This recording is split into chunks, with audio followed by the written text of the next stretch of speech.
My story really begins 1 year before starting the high school, because at that time I was aware that the high school I would go be the UVM. But that same year we had a small excursion to the Tech campus in the state of Mexico, where, to be honest, I fell in love with the facilities and the school in general. In addition, the fact that my best friend at that time was going to the high school at that school. Unfortunately, my family's economic situation did not allow to me to attend with him.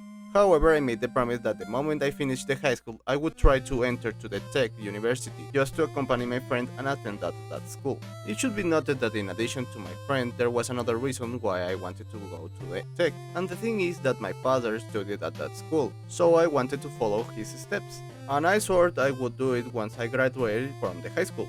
The years passed, and what I had in mind would be a quick stay in a high school that I was only passing through to my real goal. Thanks to the pandemic, little by little, it became a place where I feel comfortable. Thanks to the online interactions, it was very easy for me to make new friends. I met very diverse and fun people, with whom I established important relationships that I maintain to this day. After the pandemic, I was able to meet with my virtual friends, and in the process, I make new ones, with whom, although we complained about how bad was school, we did it by having fun and hanging out, living different experiences. Little by little, I got used to all that more relaxed and social atmosphere. In addition, I used to have the highest average, so the people came to consider me intelligent, and I never had a major problem with the classes or the grades, which led me to take the role of the leader in multiple times in my teamworks. All this led me become fond of that place and the people I met there. But the 3 years of high school passed, and the time to fulfill my promise come. However, I was no longer sure that I wanted to keep it. I mean, the UVM has the career I wanted, and to be honest, I didn't want to leave behind all that work. It had provided to me so many wonderful experiences. In addition, I already tried to enter to the Tech, and I didn't very well work in the admission exam. So I took it as a sign that perhaps that place is not for me. But I had to consider something. The UVM was about to deal with one big problem. The thing is that one of the UVM campus closed, and the students of that campus have to go to this campus, which means that the campus will be full all the time, and there would be no enough places for all the students in all the courses. So I had to consider my future and take the difficult decision of try again the admission exam of the Tech. And I passed it, and my parents had already the money to pay it, so I transferred myself to the Tech. And as I predict, the UVM entered into a crisis, so it was no longer an option to return. It was difficult, but I think it was the best thing to do. After the summer vacation, it was the time to enter to the Tech. And although I was a little nervous, I was also very confident. Even though I heard that the classes in the Tech were very difficult, but I thought, hey, in UVM I was one of the best students, and I always had been the leader of the teams, and I don't make too much effort on that. So I went with the idea that all that stuff won't be a big problem to me. Bad mistake. I must say the classes took me by surprise. The level of complexity was one which I was not adapted to. In addition, the fact that all my classmates were extremely intelligent and skilled people, aptitudes that I could hardly match, and obviously they all had their own way to work, and also they were and are natural leaders. So it was not easy for me to take the leadership on the teams. And even if I could do it, how can I lead a work that I don't understand? Because also it was difficult for me to understand the new signatures. All this made me feel out of place. Clearly this was not what I was used to, and those were my first challenges.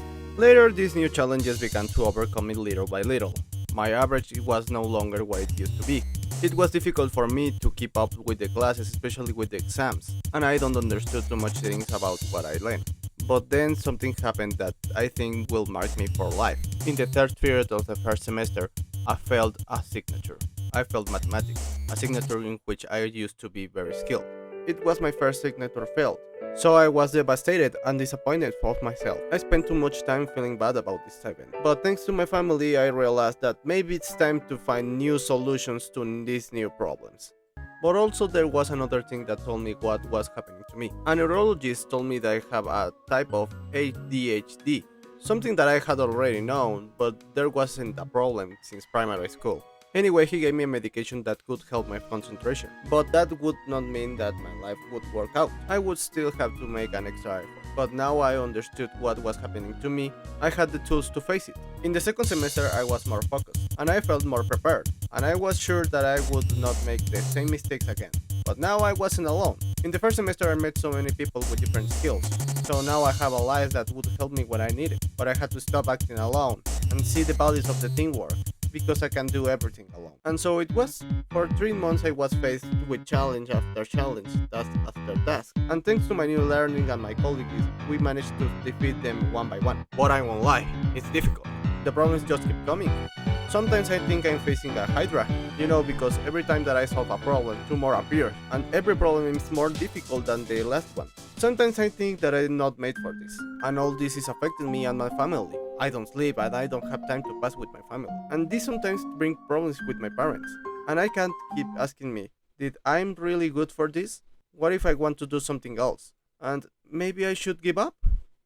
But this doubt disappears every time that I look back and I see everything that I have already done. I mean, my average has been improving, which means that my effort is paying off. Even though if there's people that told me that I won't do it, even though with my condition. So this makes me think that every skill can be developed with the time and the effort. The fact that it's something difficult means that it's very valuable skill, and it surely will help me in some time. And that will make me a much more competent person. That will make me more value on the world of work. And also, who says that I can do more than one thing? There's more value in a multi-skilled person than in one-trick person. And now I see that I have been fulfilling one goal. Not the main one, but one goal. I'm not longer a student from high school.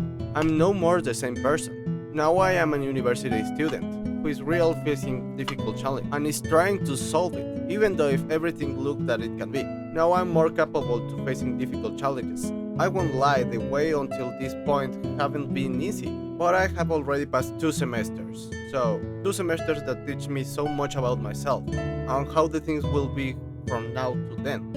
This last year gave me so much experiences and let me grow as person. I'm pretty sure that if I could go back in the time to the first semester, I could overcome all the problems that I had in that moment. And none to mention to the high school. And all is thanks to these skills that I learned in this journey. Because that is what I consider this whole process have been. A journey of self-improvement and reinvention, in which I left behind all those attitudes that only slowed me down, in favor of being able to become someone who can overcome their challenges with tools like responsibility and patience, but also able to recognize when I need help from someone else, just like a hero, without trying to sound egocentric or exaggerated. For me, it has been like a hero's journey.